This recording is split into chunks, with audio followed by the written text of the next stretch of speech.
Police are searching for a second suspect accused of shooting an off-duty Border Patrol officer during an attempted robbery in New York City over the weekend. The officer shot in the face during an ambush, but he is expected to survive. One illegal immigrant under arrest. DHS revealing he illegally crossed into the country in 2023. Extensive rap sheet. Charges like grand larceny, assault, armed robbery. DHS says ICE officers have seen an 830% increase in assaults between January and July compared to last year. Joining me now is Lieutenant Christopher Olivarez. He is a member of the Texas Department of Public Safety. And Lieutenant, I want to get your reaction. Have you seen an escalation of attacks on any of your agents? Well, good morning, Cheryl. So first off, when I saw this video, it's very disturbing to see the fact that a off-duty CBP agent was attacked, was shot in the face, and also just the courage that this agent had just to return fire and shoot one of the suspects and be able to identify one of the suspects, as you just showed right there, with a lengthy criminal background. It really shows the result of catch and release policies from the last 4 years. Where I live in the Rio Grande Valley, we had just several weeks ago, there was several Border Patrol agents that were ambushed going to work at a Border Patrol station in McAllen, Texas. And I think this really just shows the escalation of violence towards agents, whether they're ICE agents, Border Patrol agents, or law enforcement in general, that are actually enforcing laws when it pertains to immigration or even criminal legal immigration. When it comes to us, as far as a state police agency, we have not seen any violence towards our troopers. But again, we are not out of the clear as we're seeing right now how the violence has been able to escalate. Even back last month, when we had these protests and riots in LA, that violence escalated from rocks to bottles to now we're actually agents and law enforcement is being shot at. So again, it goes back also to the rhetoric that's being used, those that opposed any type of immigration, legal immigration, criminal immigration, those that are opposed to ICE agents, those that are opposed to enforcing the rule of law. When you have those individuals that are radicalized and that are looking at these elected officials making these very disturbing and dangerous statements towards agents, it's going to escalate that violence, and we're seeing that right now. But I can tell you for a fact in Texas, as far as Texas law enforcement, we are committed to protecting and supporting our ICE agents, our Border Patrol agents. That's one thing that our Governor Abbott made very clear, is that zero tolerance in Texas. We are a law and order state, and we will hold anybody accountable and hold them to the extent of the law if they attack or even threat any type of law enforcement officer, that's including ICE agents or Border Patrol agents. And there's a lot happening in Texas, and I'm going to get to that in a second with you. But I want to ask you about what happened in California, because Border Patrol agents raided a Home Depot in Sacramento. 11 illegal aliens were arrested in the raid. 5 had a criminal history. 3 of them convicted felons. Plus, Democrats are now mad about this new plan by the Trump administration to house illegal migrants at military bases in New Jersey and Indiana. The Defense Secretary Pete Hegseth announcing that parts of Joint Base McGuire-Dix Lakehurst in New Jersey and Camp Atterbury in Indiana are going to be repurposed and used as, quote, temporary soft-sided holding facilities. Lieutenant, I also had on the program Border Czar Tom Homan.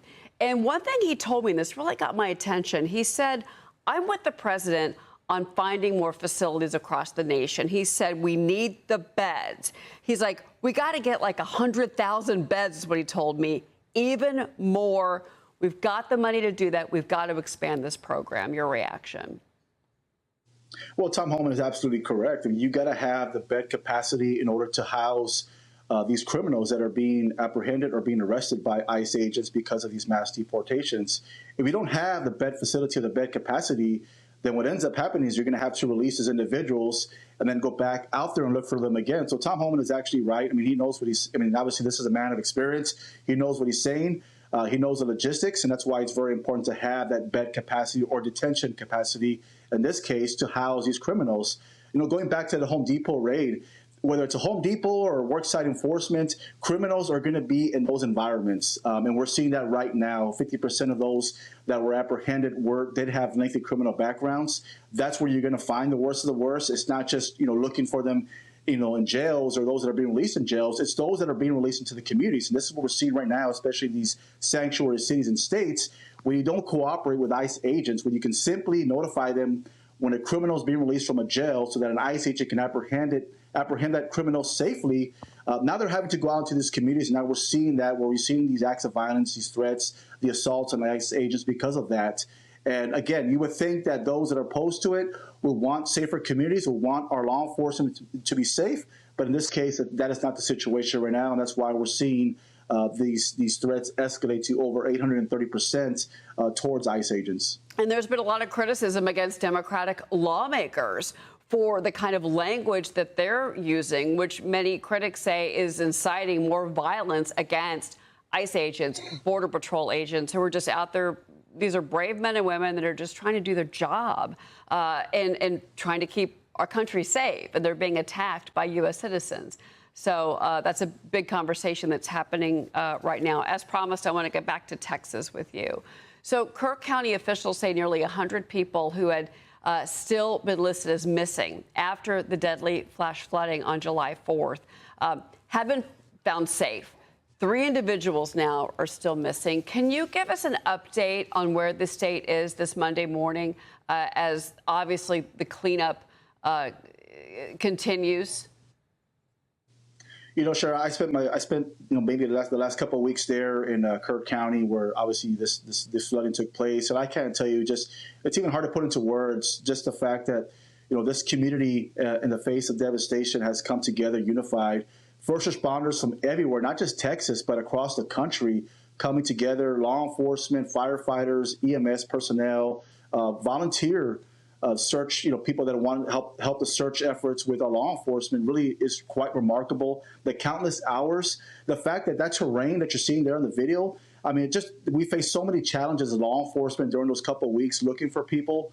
The fact that it still continued to rain the week after, that made it more challenging for search and recovery efforts, the debris, and just the wide span that we're having to search, over 40 miles. You're talking multiple counties having to search for the missing people and try to, get them accounted for and to bring some type of hope to the families.